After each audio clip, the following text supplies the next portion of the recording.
तो इस वीडियो में हम लोग क्वेश्चन सॉल्व करेंगे। कुछ बॉल पे डिफरेंट डिफरेंट प्रकार के बॉल होंगे और उनके आधार पर हम लोग क्वेश्चन को सॉल्व करेंगे। तो पहले हम क्या करते हैं कि जो डिफरेंट प्रकार के बॉल हैं तो उनमें मेनली हम तीन प्रकार के स्प्रिंग का, ग्रेविटेशनल और इलेक्ट्रोस्टैटिक, इन तीनों प्रकार के बॉलों का थोड़ा सा परिचय ले लेते हैं। और फिर इसके बाद हम लोग क्या करेंगे कि अपना क्वेश्चन को जो सॉल्व करेंगे। सबसे पहले स्टार्ट होते हैं ग्रेविटेशनल फोर्स से। तो ग्रेविटेशनल फोर्स में क्या होता है कि कोई भी अगर दो मास है, इसी का हम ले लेते हैं यहाँ पे m1, इसी का हम ले लेते हैं एक है यहाँ पे मास m1 जिसका कि द्रव्यमान है m1 और दूसरा यहाँ पे है बड़ा जिसका द्रव्यमान कितना है m2 है। तो इन दोनों के बीच एक आकर्षण बल लगता है। ये आकर्षण बल इनके द्रव्यमान के कारण आया। यहाँ पे जो इस वस्तु का द्रव्यमान m1 है और जो दूसरा वस्तु है उसका द्रव्यमान m2 है। तो इन दोनों के द्रव्यमान की वजह से इनके बीच में एक आकर्षण बल आया और वो जो बल आएगा उसका वैल्यू होता है Gm1 m2 by R square. ये इसका बल होता है। तो ये मतलब कि ये वस्तु जो है, मान लेते हैं कि A है और ये B है। तो A का द्रव्यमान कितना था, m1 था, और B का द्रव्यमान कितना था, m2 था। तो A जो वस्तु है वो B को अपनी ओर खींच रही है इसी बल से, F से, और जो B वस्तु है वो भी A को अपनी ओर खींच रही है इसी बल F से। तो दोनों वस्तु एक दूसरे को एक समान बल से अपनी ओर आकर्षित कर रही है। ये फोर्स आकर्षण है। तो ध्यान रखना है ये एक बात कि जो भी ग्रेविटेशनल बल है, गुरुत्वाकर्षण बल है, वो हमेशा उसका जो नेचर होता है वो आकर्षण करने वाला होता है, वो हमेशा आकर्षित करता है। और उसका जो बल का जो परिमाण निकाला जाता है कि कितना परिमाण होगा उसका, तो इसके इस फॉर्मूले से निकाल देंगे कि Gm1 m2 by R square. यहाँ पे दो चीज को हमको ध्यान रखना है कि जो m1 है या m2 है, इसको हम लोग बोलेंगे कि एक बिंदु होता है, बिंदु का मास बोला जाता है। यहाँ पे ऐसा नहीं होता है ना कि m1 इतना बड़ा वस्तु होगा या m2 भी इतना बड़ा होगा, क्योंकि अगर हम इतना बड़ा बड़ा कर लेंगे तो हमको इन दोनों के बीच का दूरी फिक्स हो नहीं पाएगा। इसलिए m1 m2 जो ये फॉर्मूला दिया गया, इस फॉर्मूला में m1 हो या m2 हो, वो दोनों कैसा होता है, मास होता है, वो बिंदु द्रव्यमान होता है। तो यहाँ पे अगर m1 रख रहे हैं तो वो भी एक बिंदु है, और यहाँ पे m2 रख रहे हैं तो ये भी एक बिंदु है। अब दो बिंदु के बीच में जो दूरी होगा वो फिक्स होगा, और कितना होगा, r होगा। इसलिए कभी कंफ्यूज नहीं होगा कि बड़ा वस्तु के लिए m1 आया है, m1 बड़ा वस्तु के लिए नहीं आया है। लेकिन अब अगर बड़ा वस्तु के लिए नहीं आया है तो किताब में तो हमको अक्सर देखने को मिल जाता है कि हाँ वो बड़ा वस्तु के लिए ही है। लेकिन जो यहाँ पे बड़ा वस्तु होता है तो उसका निकाला जाता है सेंटर ऑफ मास, जिसके बारे में आगे चर्चा किया जाएगा। तो अगर वस्तु गेंद की आकृति का है तो उसका जो बिंदु होगा वो उसके केंद्र पे होगा। अगर कोई गोल है तो उसका बिंदु कहाँ पे होगा, केंद्र पे होगा। तो केंद्र से केंद्र के बीच की दूरी को क्या बोलेंगे, r बोलेंगे, न कि उसके बाहर से कहीं और का दूरी ले लेना है। इसलिए हम यहाँ पहले बोल रहे हैं कि m1 और m2 को क्या समझा जाता है, बिंदु समझा जाता है कि वो बिंदु है और बिंदु में ही उसका सारा द्रव्यमान है। तो यहाँ पे m1 हो गया, यहाँ पे m2 हो गया। तो ये बात हो गया हमारा गुरुत्वाकर्षण बल के बारे में। अब हम बात कर लेते हैं विद्युत आवेश वाला जो बल होता है, जो आवेश में बल लगता है, उसके बारे में। इसमें कहोगे याद ये भी रखना है साथ साथ में कि यहाँ पे जो बल है वो हमेशा आकर्षण होता है, उसमें कभी विकर्षण नहीं होता है। तो फिर हम पीछे चलते हैं और हम देख लेते हैं दूसरा वाला चीज जहाँ पे आवेश वाला होता है। तो यहाँ पे एक आवेश है, मान लेते हैं कि Q1 कोई वस्तु है, इसमें भी मास रहेगा, बिना मास के आवेश नहीं आ सकता है। ध्यान देना है कि जो मास है, मास द्रव्यमान ऐसा हो सकता है जिसपे आवेश न हो, लेकिन कहीं पे अगर आवेश है तो उस पर द्रव्यमान न हो ऐसा संभव नहीं है। बिना द्रव्यमान के आवेश हो ही नहीं सकता है। लेकिन यहाँ पे मान लेते हैं कि सिर्फ अभी हम आवेश की चर्चा कर रहे हैं कि अगर कोई वस्तु है जिसपे मान लेते हैं कुछ आवेश है Q1 और एक दूसरा वस्तु है जिसपे आवेश क्या है, Q2 है। अब हम जानते हैं कि आवेश जो होता है वो दो प्रकार का हो सकता है, या तो पॉजिटिव भी हो सकता है या फिर निगेटिव भी हो सकता है। पॉजिटिव निगेटिव कैसे होता है, अगर कोई वस्तु है, कोई वस्तुएं है, अगर इसमें से इलेक्ट्रॉन निकल जाए तो ये क्या हो जाएगा, इसका जो आवेश हो जाएगा वो पॉजिटिव हो जाएगा, यानी कि धनात्मक। और अगर कोई वस्तु है इसमें कहीं दूसरा जगह से इलेक्ट्रॉन आ जाए तो फिर इसका आवेश क्या हो जाएगा, ऋणात्मक हो जाएगा। तो इस प्रकार से दो प्रकार का आवेश हो सकता है। तो अगर ये Q1 और Q2 दोनों का आवेश समान है, यानी कि पॉजिटिव है या फिर निगेटिव है, तो इसके बीच में कैसा बल लगेगा, विकर्षण वाला बल लगेगा। दोनों एक दूसरे को विकर्षित करेगा, यानी कि Q2 चाहेगा कि Q1 हमसे दूर चला जाए और Q1 क्या चाहेगा कि Q2 हमसे दूर चला जाए। इसलिए दोनों एक दूसरे को विकर्षित करने का कोशिश करेगा। और विकर्षण में जो फोर्स लगेगा उसका वैल्यू होता है F equal to K Q1 Q2 by R square. इसको बोलते हैं कूलम्ब का फोर्स। तो ये आता है K Q1 Q2 by R square होता है। यहाँ पे जो K का वैल्यू आता है, तो जो K का वैल्यू आता है वो होता है 9.0 इंटू 10⁻⁹ न्यूटन मीटर स्क्वायर पर कूलम्ब स्क्वायर। इस फॉर्मूला से हम आसानी से निकाल सकते हैं K का वैल्यू, जो यूनिट होता है कि F बराबर न्यूटन, जो यहाँ पे न्यूटन हो जाएगा, आर स्क्वायर इधर से जाएगा तो फिर से मल्टीप्लाई हो जाएगा तो न्यूटन मीटर स्क्वायर, और यहाँ पे coulomb into coulomb, coulomb square क्या हो जाएगा, यहाँ पे भाग हो जाएगा।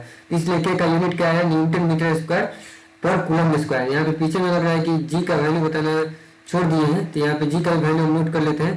तो ये जो पीछे में था, यहाँ पे जी का वैल्यू कितना होता है, तो जी का जो वैल्यू आता है वो आता है 6.67 इंटू 10⁻⁻11। बहुत छोटा वैल्यू हो गया। और इसमें भी लगा रहता है न्यूटन मीटर स्क्वायर पर केजी स्क्वायर। तो यहाँ पे भी हम देख सकते हैं कि बल ये भी है तो इसका भी यूनिट न्यूटन ही रहेगा यहाँ पे।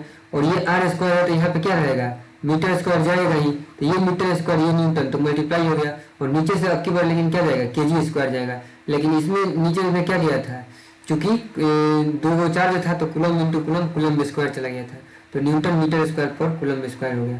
तो ये हमारा क्या मिलेगा यहाँ पे, बल का सूत्र आवेश के लिए। तो इसमें जो अभी हम देखें कि अगर दो आवेश समान है, दोनों पर आवेश जो है वो समान है, यानी कि प्लस प्लस या माइनस माइनस है, तो दोनों एक दूसरे को विकर्षित करता है। ये भी अपने से इसको दूर भगाता है, ये भी अपने से इसको दूर भगाता है। Q1 चाहता है कि Q2 हमसे दूर अनंत पे चला जाए, और Q2 चाहता है कि ये भी हमसे अनंत दूर पे चला जाए। जब अनंत पे चला जाएगा तो R अनंत होगा और बल का वैल्यू क्या आ जाएगा, 0 हो जाएगा। तब दोनों के बीच में कोई दिक्कत नहीं रहेगा।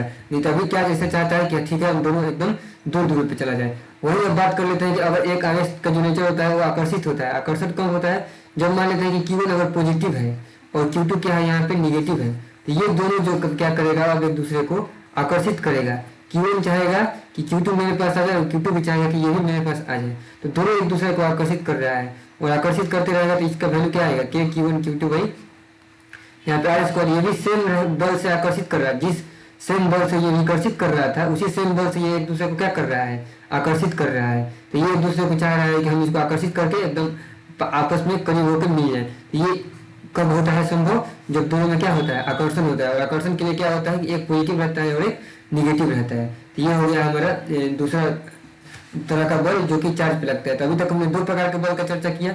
ये जो था वो हमारा ग्रेविटेशनल यानी कि गुरुत्वाकर्षण से रिलेटेड था, और ये जो दूसरा है ये हमारा है विद्युत आवेश का। जब आवेश स्थिर है तो उन पे जो बल लगता है उसके बारे में। अब हम तीसरे तरह के बल की चर्चा कर लेते हैं जो कि स्प्रिंग बल होता है। तो स्प्रिंग जो बल होता है उसमें क्या होता है कि कोई एक मान लेते हैं कि यहाँ पर हमको एक स्प्रिंग दिया गया, ये मेरे पास एक स्प्रिंग है ऐसा। तो अगर हम स्प्रिंग को खींचे या फिर इसको दूसरे तरह से स्प्रिंग ले लेते हैं, इसको हम क्या करते हैं, दबाते हैं, तो दोनों ही केस में हमको बल लगाना पड़ता है। तो ये जो बल है ना स्प्रिंग वाला बल, वो क्या होता है, इसके लंबाई के प्रोपोर्शनल होता है। जितना इसको खींच के इसका लंबाई बढ़ाएंगे या फिर जितना इसको दबा के इसका लंबाई घटाएंगे, तो दोनों में से ही हमको क्या मिलेगा, यहाँ पे बल आएगा। और उसी लंबाई के प्रोपोर्शनल, यानी कि जितना लंबाई ज़्यादा बढ़ेगा उतना ही बल ज़्यादा होते जाएगा, और जितना लंबाई घटेगा उतना ही बल ज़्यादा होते जाएगा। तो इसका नॉर्मल पोजीशन से घटाने पे या नॉर्मल पोजीशन से इसको लंबाई को बढ़ाने पे दोनों ही केस में हमको बल लगता है। अगर मान लेते हैं कि अगर ये मान लेते हैं कि कोई नॉर्मल स्प्रिंग है वो 2 मीटर का है, तो उसमें 1 मीटर घटा देंगे तो जो बल लगेगा, या 1 मीटर उसको दबा देंगे तो जो बल लगेगा, दोनों ही बल का माप क्या होगा, समान होगा। हाँ, अंतर आएगा किस में, डायरेक्शन में। अगर हम इसको दबाने का कोई खींचने का कोशिश करेंगे, अगर इस डायरेक्शन में खींचेंगे तो स्प्रिंग किस डायरेक्शन में खींचेगा, हमको इस डायरेक्शन में खींचेगा। और अगर हम इसको इस डायरेक्शन में दबाएंगे तो ये हमको इस डायरेक्शन में दबाएगा। तो डायरेक्शन उल्टा हो जाएगा, लेकिन अगर 1 मीटर खींचे या 1 मीटर दबाएं, दोनों ही के केस में बल जो है वो समान लगेगा, क्योंकि डेल्टा एल जो है वो चेंज को बता रहा है। चेंज को पॉजिटिव निगेटिव होना डायरेक्शन को बताएगा। तो अब इसको जो प्रोपोर्शनलिटी को ये हटाते हैं तो यहाँ पे कांस्टेंट आता है जिसको बोलते हैं के डेल्टा एल। तो ये आता है हमारा spring force F equal to K delta L, और यहाँ पे के को बोला जाता है स्प्रिंग कांस्टेंट, यानी कि स्प्रिंग का क्या है, ये नियतांक है, स्प्रिंग कांस्टेंट बोला जाता है। अब यहाँ पे अगर हम के का यूनिट निकालते हैं, जैसे कि सबका यूनिट निकाल रहे थे, तो के का यूनिट क्या हो जाएगा, एफ का आ जाएगा न्यूटन, और यहाँ से डेल्टा एल है यानी कि मीटर, तो न्यूटन प्रति मीटर क्या हो जाएगा, इसका के का यूनिट हो जाएगा। तो इस प्रकार से हम 3 प्रकार का देख लिए बल। एक जो बल देखे सबसे पहला वो ग्रेविटेशन का था, इसमें हमारा ये फॉर्मूला होता है 6.67 इंटू 10⁻⁻11 जी का वैल्यू होता है, और जी से ये फॉर्मूला बना है Gm1m2/r²। जबकि दूसरे प्रकार का जब हम बल देखे तो उसमें जो क्या था, ये विद्युत वाला था, तो ये था के Q1 Q2/r², और यहाँ पे के का जो हमारा वैल्यू था वो था 9 इंटू 10⁻9 न्यूटन मीटर स्क्वायर पर कूलम स्क्वायर।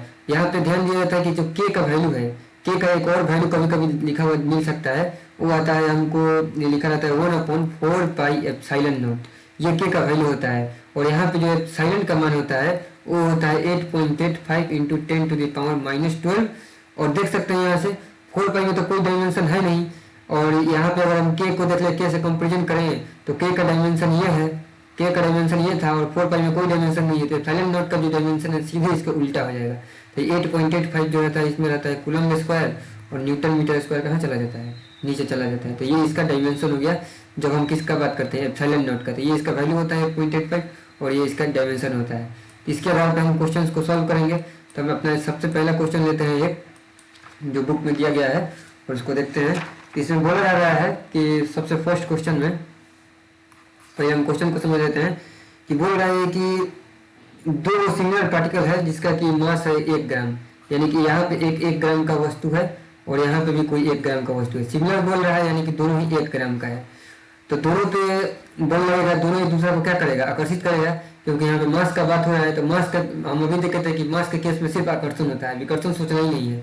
तो मास है, इसके केस में आकर्षित होगा और दोनों पे 1 ग्राम, दोनों ही वस्तु जो है सिमिलर है और 1 ग्राम का है। इसके बाद जो बोल रहा है कि इन दोनों के बीच में जो बल लग रहा है, जो एफ, ये भी एक एफ से इसको आकर्षित करेगा और उसी सेम फोर्स से ये भी आकर्षित करेगा। तो जो एफ का वैल्यू दिया गया है वो हमको दिया गया है 6.67 इंटू 10⁻⁻17 न्यूटन, यानी कि बहुत कम बल लग रहा है लेकिन बल लग रहा है। तो इस बल से दोनों एक दूसरे को क्या कर रहा है, आकर्षित कर रहा है। तो ये क्वेश्चन पूछना चाह रहा है कि अगर इस बल से आकर्षित कर रहा है ग्रेविटेशन वाले बल के कारण, तो इन दोनों के बीच में जो दूरी है वो कितना है। दूरी के बारे में हमसे जानकारी चाहता है ये क्वेश्चन की, क्या दूरी है इन दोनों के बीच में। तो हम अभी अपना फॉर्मूला लिख सकते हैं यहाँ पे तुरंत कि जो फॉर्मूला हमारा क्या होता है, एफ बराबर वो होता है G m1m2/r²।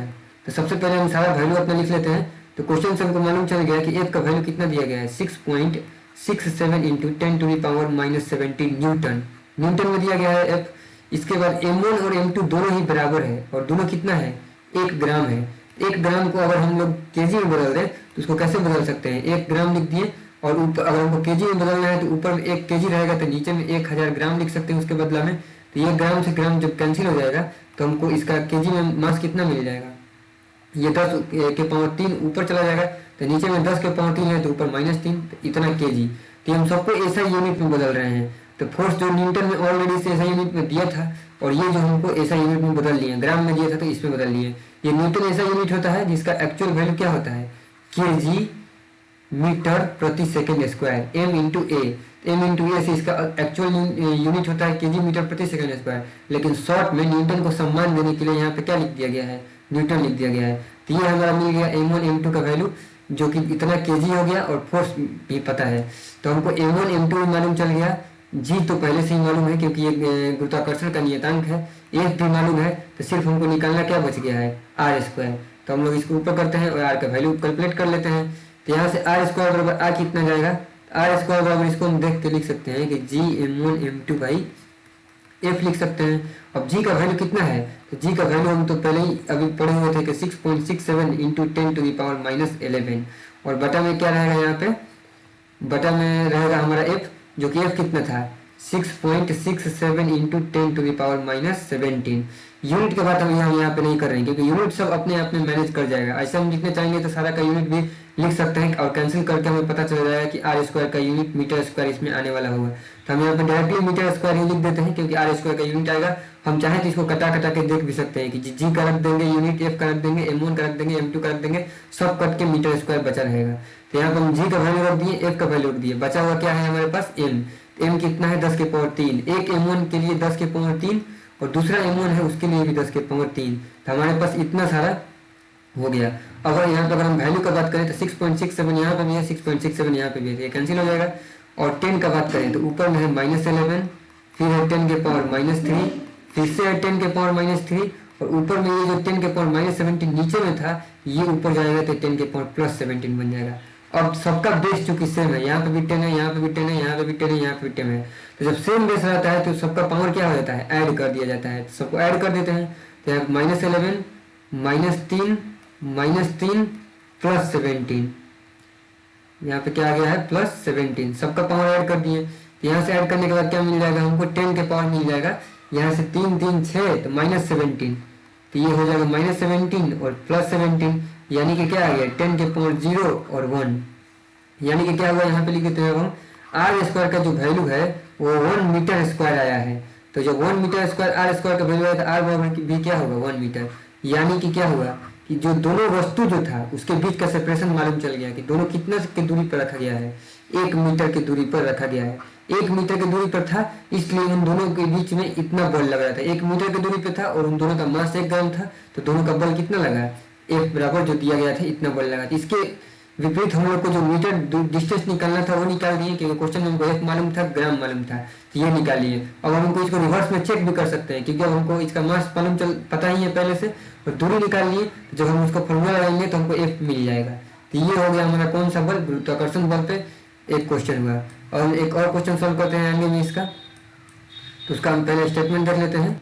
तो जो ये दूसरा क्वेश्चन है, इसमें जो हमको दिया गया है, तो इसमें कोई न्यूमेरिकल सॉल्व नहीं करना है, ये थ्योरेटिकल क्वेश्चन है।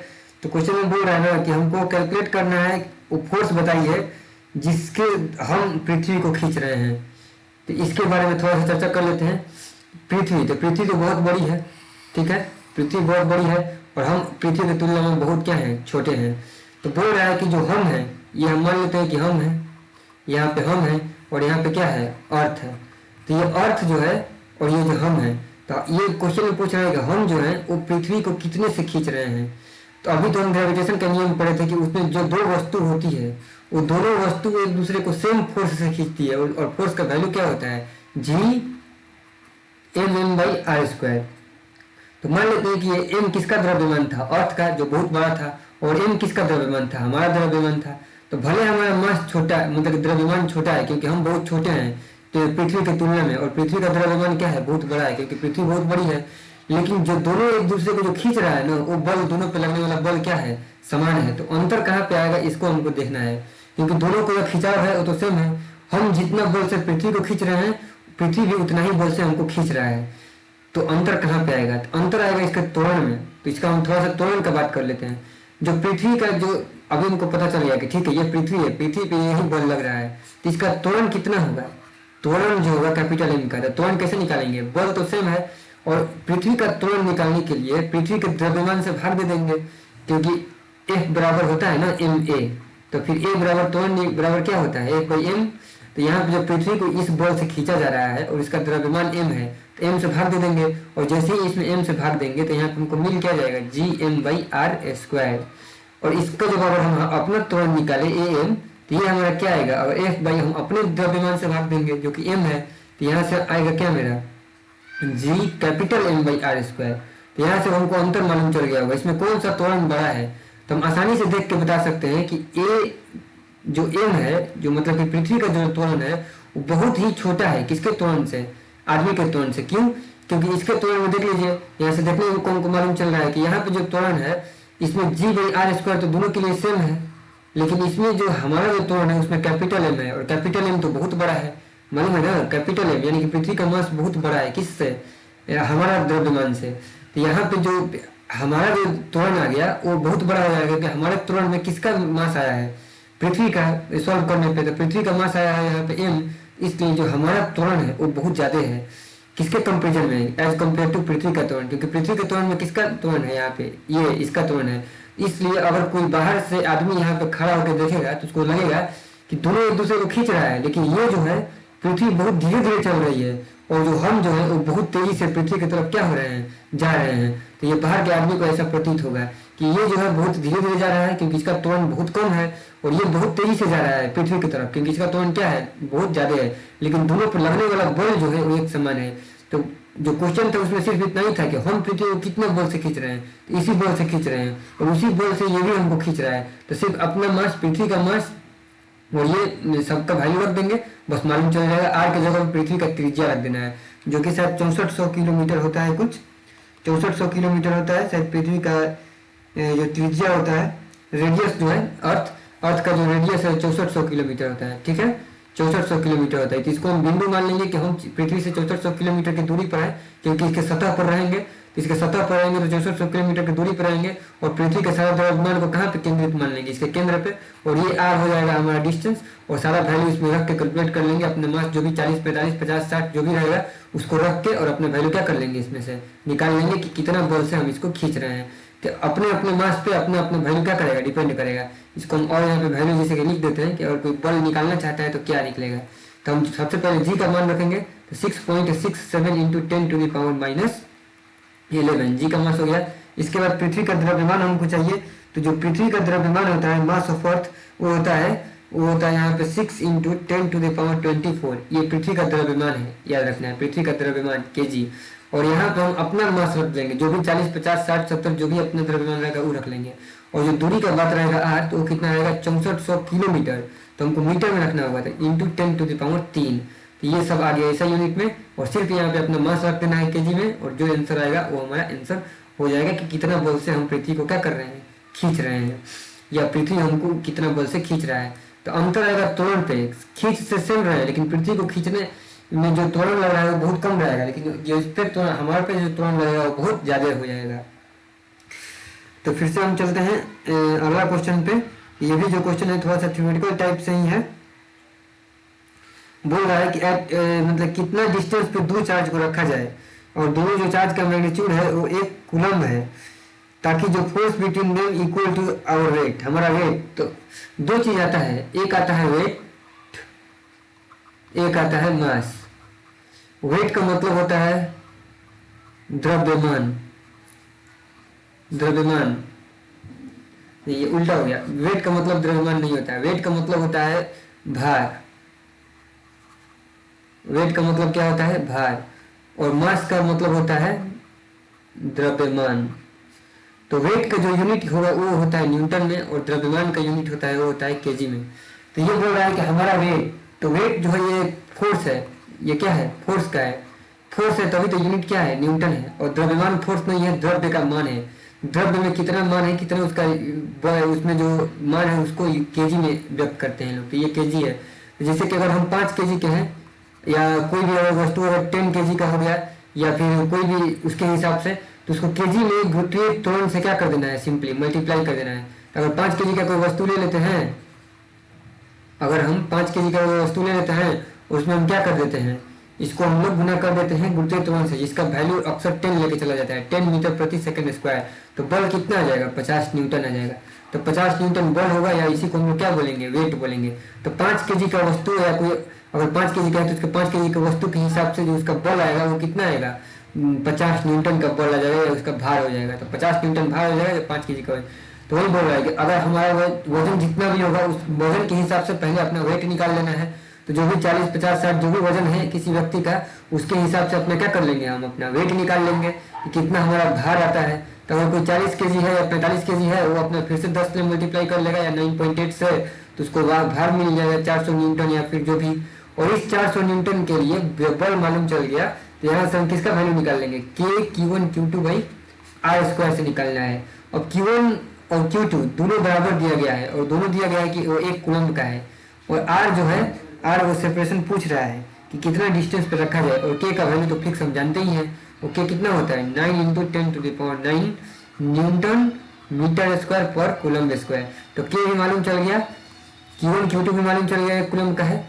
बल जो है वो फोर्स जो है वो मालूम चल गया है हमारे भार से कि 400 न्यूटन या जो भी जितना रहेगा उसके हिसाब से अपना अपना भार यहाँ पर रख लेना है, और फिर उसके हिसाब से सिर्फ आर कैलकुलेट करना है, आर क्या हो जाएगा, कैलकुलेट हो जाएगा। तो ये था हमारा तीसरा क्वेश्चन, 3 क्वेश्चन हो गया। तो हम लोग आगे चलते हैं और अगला क्वेश्चन सॉल्व करते हैं, एक और क्वेश्चन को। जो ये क्वेश्चन है हमारा क्वेश्चन नंबर 4 है।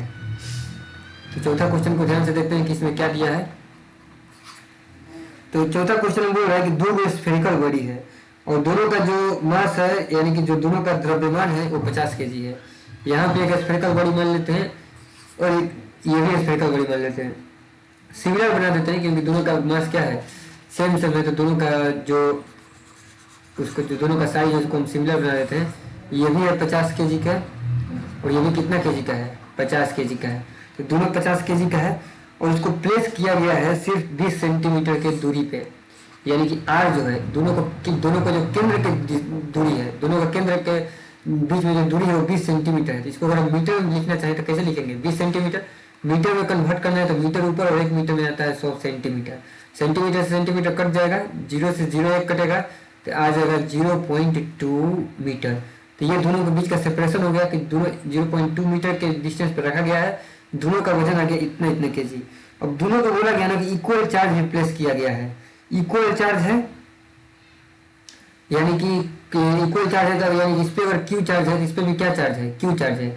अब ध्यान ये देना है, ध्यान क्या देना है कि अगर ये, चूंकि मान लेते हैं ये वाला को हम डिलीट कर देते हैं, इसके जो दूरी को दिखाया गया था। अब यहाँ पे हम देखते हैं, चूंकि इसमें मास का ही बात हो गया और चार्ज की बात हो गया, चार्ज को बोला गया कि इक्वल है। इक्वल करने का मतलब ये पॉजिटिव है तो ये भी क्या है, पॉजिटिव है, या निगेटिव है तो ये भी क्या है, हमारा निगेटिव है। ये सेम चार्ज हो गया है और दोनों का जो मास है वो क्या है, सेम मास है। तो ये एक दूसरे को आकर्षित कर रहा है, किसके वजह से, मास की वजह से, यानी कि गुरुत्वाकर्षण की वजह से ये एक दूसरे को आकर्षित करेगा। ये एक दूसरे को क्या करेगा, आकर्षित करेगा। तो इसको हम डाल देते हैं यहाँ पे एफ जी। ये एफ जी जो फोर्स है, एफ जी फोर्स से ये दोनों एक दूसरे को क्या कर रहा है, आकर्षित कर रहा है।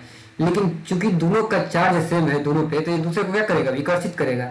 तो विकर्षण वाला फोर्स आएगा तो उसको बोलेंगे एफ इलेक्ट्रोस्टैटिक। वो किस नेचर का है यहाँ पे, तो जो यहाँ पे जो एफ इलेक्ट्रोस्टैटिक है वो है हमारा यहाँ पे विकर्षण के नेचर में है। विकर्षण इसलिए है क्योंकि दोनों का चार्ज क्या है, सेम है, पॉजिटिव पॉजिटिव है, या फिर बोल सकते हैं निगेटिव निगेटिव है, इसलिए विकर्षित कर रहा है।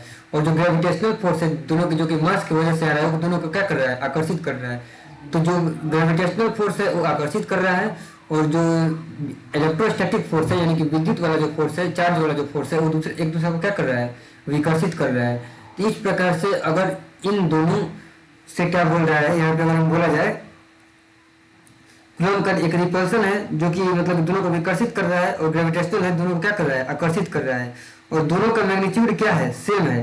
क्वेश्चन में दिया गया कि जो एफ जी है यानी कि जो ग्रेविटेशनल फोर्स है और जो इलेक्ट्रोस्टैटिक फोर्स है, दोनों का मैग्नीट्यूड क्या है, सेम है।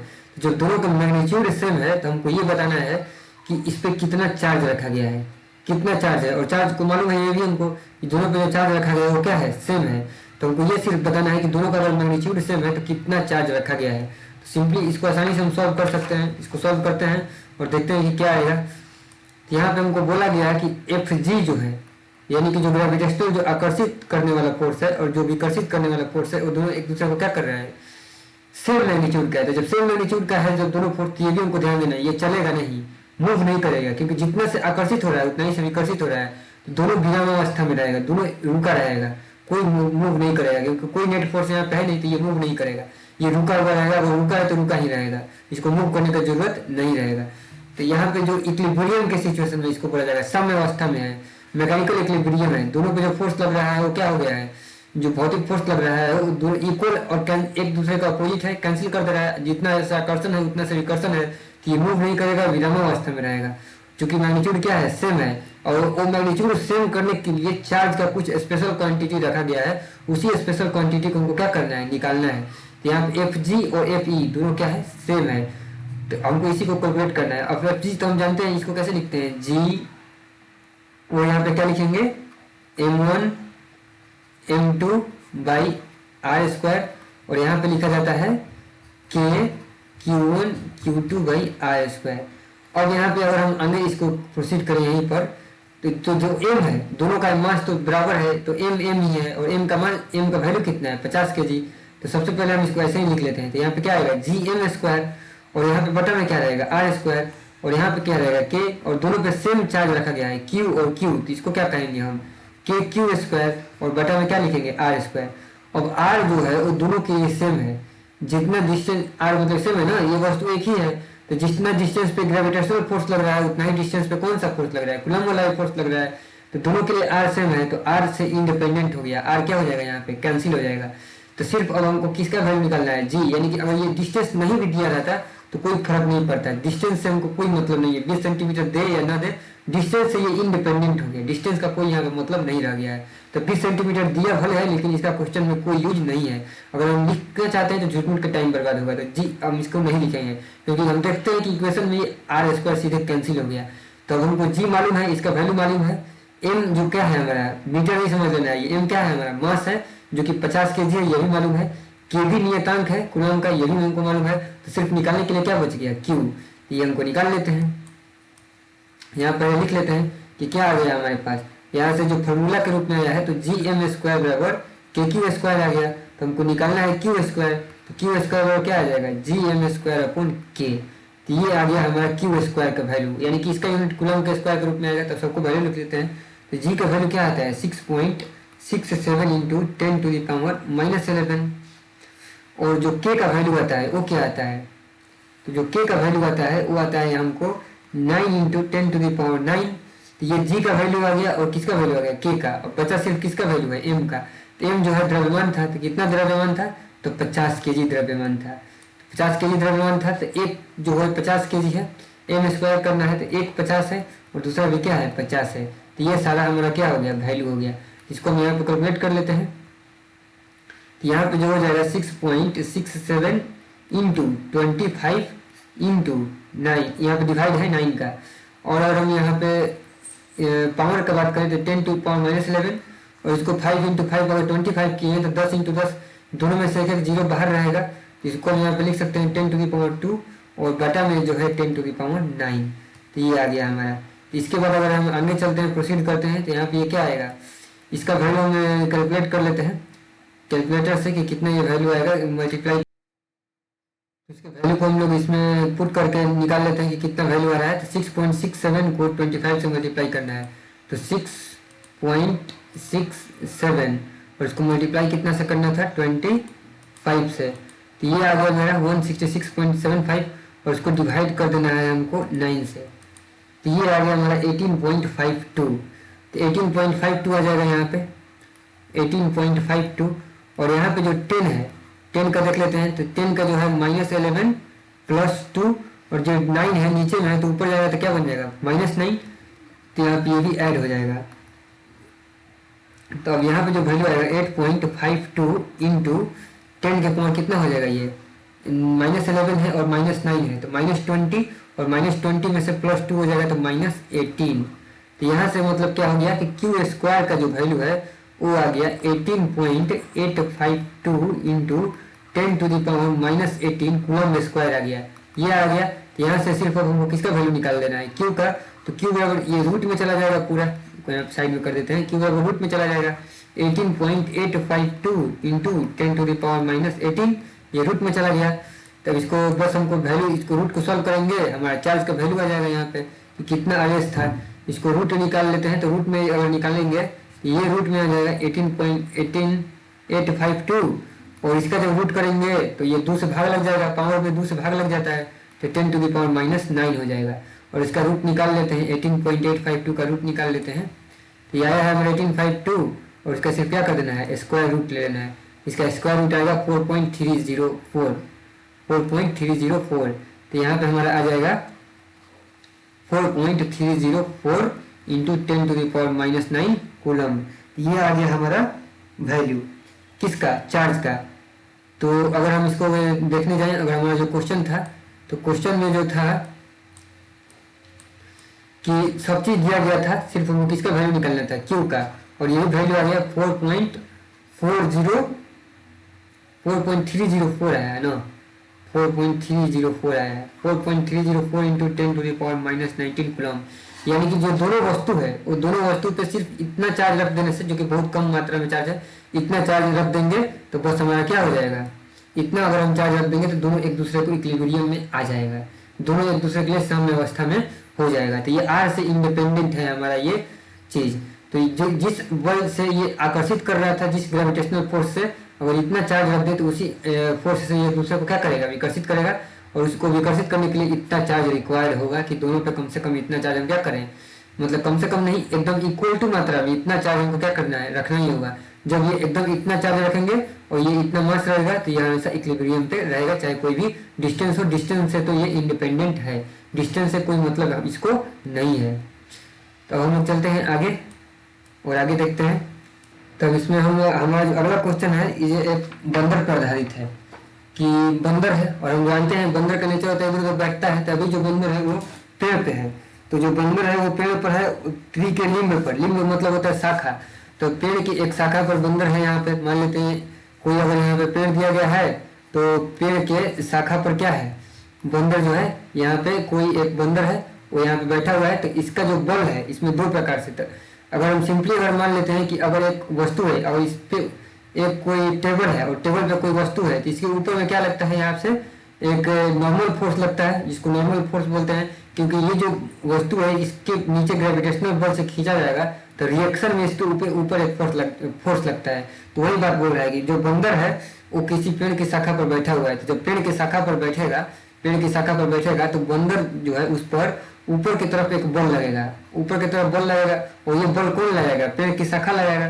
तो पेड़ की शाखा उस पर एक ऊपर बल लगा रहा है, और उसका जो नॉर्मल जो फोर्स है उसका जो मैग्नीट्यूड है वो 48 न्यूटन है, यानी कि 48 न्यूटन बल लगा रहा है उस पर। और बैठा है तो उस पर घर्षण बल भी लगा हुआ है। तो स्टैटिक फ्रिक्शन वो होता है, रुका हुआ है, बैठ के चल नहीं लगता है, चलता तो काइनेटिक फ्रिक्शन लगता है, और रुका है तो कौन सा फ्रिक्शन लगा है? Static friction. स्टैटिक मतलब कि स्थिति बोलेंगे, स्थिति वाला जो बोलेंगे, स्टैटिक मतलब कि स्थिति, तो स्थित है वो, रुका हुआ है, तो स्टैटिक फ्रिक्शन लगा हुआ है। तो जो स्टैटिक फ्रिक्शन है उसका वैल्यू जो दिया गया है यहाँ पे 20 न्यूटन दिया गया है। तो 20 न्यूटन लगा है, तो ये दो को फोर्स लग गया कि एक है 48 न्यूटन, एक है 20 न्यूटन। तो अब हमको क्या करना है कि इसका नेट फोर्स निकालना है कि नेट इक्वल फोर्स कितना आएगा। तो नेट इक्वल फोर्स हम निकाल सकते हैं किस नियम से? इसको हम लोग निकाल सकते हैं अपना सिंपल, अगर वेक्टर एडिशन कर दिया जाए। इसको हम बड़ा कर देते हैं। बड़ा इसलिए करना जरूरी है क्योंकि 20 न्यूटन से जो 48 न्यूटन है वो क्या है? ज़्यादा मैग्नीट्यूड है। इसको ऐसे हम बड़ा कर देते हैं, और ये हमारा 20 न्यूटन है, ये हमारा कितना हो गया? 48 न्यूटन। तो अब हम इसको पैरेललोग्राम के नियम से इसको हम क्या कर सकते हैं? सॉल्व कर सकते हैं, और इसको सॉल्व करके हम यहाँ पे वैल्यू निकाल सकते हैं। तो पैरेललोग्राम के नियम में अगर हम करेंगे तो ये हमारा रिजल्टेंट आएगा। ये हमारा क्या आएगा? ये हमारा रिजल्टेंट यानी कि सम होगा दोनों बल का, ये हमारा सम आएगा यहाँ पे। अब इस सम का अगर हम वैल्यू निकालना चाहें तो ये 90 डिग्री है, 90 डिग्री है। तो 90 डिग्री के लिए क्या बल का फॉर्मूला होता है? अगर एफ है, अगर एफ एक्स स्क्वायर बोलते हैं, अगर एक्स डायरेक्शन है, और एफ वाई स्क्वायर लिख सकते हैं। F X square plus F Y square से हमारा क्या निकल के आ जाएगा? यहाँ पे बल निकल के आ जाएगा। वैसे जनरल फॉर्मूला क्या होता है? अगर कुछ दो अगर फोर्स निकालना है, F one square F2 square 2F1 F2 cos theta. cos theta क्या होता है? जब दोनों के बीच का एंगल कोई थीटा बराबर 90 डिग्री ना हो तब, लेकिन जैसे ही थीटा अगर 90 होगा तो cos 90 तो 0 डिग्री हो जाता है, और 0 डिग्री होने से ये वाला टर्म खत्म हो जाता है। तो इस केस में वही है, दोनों जो फोर्स है उसके बीच का एंगल कितना है? 90 डिग्री है। इस वाला टर्म का हमको जरूरत नहीं है, सिर्फ इसी से काम चला जाएगा। तो F X square plus F Y square. तो यहाँ पे किसका किसका स्क्वायर करना है हमको? इसको 48 है, 40 समझ नहीं लेना है, तो 48 है। तो 48 का स्क्वायर और साथ में किसका स्क्वायर? 20 का स्क्वायर। तो 48 का स्क्वायर कितना आएगा? सॉल्व कर लेते हैं। याद नहीं है तो सॉल्व करना पड़ेगा। तो 48 का स्क्वायर कर देंगे यहाँ पे, तो कितना आएगा? 2304। और 20 का स्क्वायर तो सिंपल है, ये तो सबको याद रहता है। तो 2 का स्क्वायर होता है 4, और 2 को 0 बिठा देंगे। तो इससे यहाँ से क्या निकल के आ जाएगा हमारे पास? 2304 प्लस 400 मतलब कि 2704 जाता है, 2704। और इसका हमको क्या करना है? रूट। ये भी याद नहीं है, तो इसको भी रूट ले लेते हैं हम, इसमें हम जोड़ देते हैं इजीली, ताकि क्या हो जाएगा? 4000 हो गया, तो एक कैंसिल कर देते हैं। 4000 हो गया तो ये आ गया मेरा 2704, और इसका क्या करना है? हमको रूट ले लेना है। तो ये आ गया मेरा 52, ये आ गया मेरे पास 52 न्यूटन। यानी कि अभी जो बल आया वो 52 न्यूटन आया। कितना न्यूटन आया? 52 न्यूटन। और किस डायरेक्शन में लग रहा है? इस डायरेक्शन में। जो नॉर्मल फोर्स था ऊपर लग रहा था, ग्रेविटेशनल फोर्स क्षैतिज डायरेक्शन में था, लेकिन ये जो फोर्स आया ये तो न तो ऊपर है न तो क्षैतिज है, ये बीच में है। ये 52 न्यूटन का जो फोर्स है वो बीच में लग रहा है, यानी कि इस डायरेक्शन में लग रहा है। एंगल भी निकाल सकते हैं कि किस एंगल पर लग रहा है, ये भी निकाला जा सकता है। ये भी कोई मुश्किल वाला बात नहीं है, जैसे कि हम पता अभी निकाल के भी दिखा देते हैं। अगर हम इसका बात निकालना चाहें तो इसको हम tan थीटा से निकाल सकते हैं ना। tan थीटा बराबर कितना निकल के आएगा? यहाँ से tan थीटा बराबर निकल के आएगा इसका जो सामने वाला है और बटा में जो नीचे इसको सपोर्ट दिया है 20, तो 52/20 और 52/20 आएगा कितना? तो 2 दूनी 4 और 1 5 है यहाँ पे, तो 2 26 26, और यहाँ से 2.6 आ गया। तो tan थीटा का वैल्यू कितना है? 2.6। तो हमको किसका निकालना होगा? थीटा। तो यहाँ से बोल सकते हैं tan इनवर्स 2.6 रेडियन। यानी कि इस एंगल पे हमारा क्या होगा? ये बल लग रहा है, इतना एंगल चाहिए, यानी कि क्षैतिज से इतना एंगल पे 52 न्यूटन बोलेंगे कि जो 52 न्यूटन है वो क्षैतिज से, ये जो 52 न्यूटन है वो क्षैतिज से इतना रेडियन के एंगल पे लग रहा है। अगर इसको डिग्री में देखते चाहे देखते हैं कि कैलकुलेटर में इसका याद तो रहता नहीं है, तो देखते हैं कैलकुलेटर में, अगर बता पाए तो इसको भी कैलकुलेटर में निकाल देते हैं। इससे तो काम नहीं चलेगा, साइंटिफिक कैलकुलेटर में देख लेते हैं फंक्शन चाहिए होगा हमको 2.6 निकालना है ना, 2.6 का निकालना है 2.6, और ट्रिगोनोमेट्री में निकालना है, यहाँ पर तो नहीं दिया है, दूसरा जगह हम निकाल देते हैं। इसका एंगल कितना आएगा, इसका एंगल छोड़ देते, इसको रेडियन में ही रहने देते हैं, इसको हम यहाँ पे रेडियन में ही रहने देते हैं। रेडियन से भी काम चल जाएगा, कोई दिक्कत नहीं है, डिग्री में निकालने की जरूरत नहीं है, तो दूसरा कैलकुलेटर यूज करना पड़ेगा, आ जाएगा उसकी उससे, इसलिए लेकिन हम इसको यूज नहीं करते हैं, सिर्फ रेडियन में ही हम इसको छोड़ देते हैं। तो यहाँ तक हम इतना सारा क्वेश्चन को क्या किया, सॉल्व किया। नेक्स्ट वीडियो में हम लोग आगे का क्वेश्चन को सॉल्व करेंगे।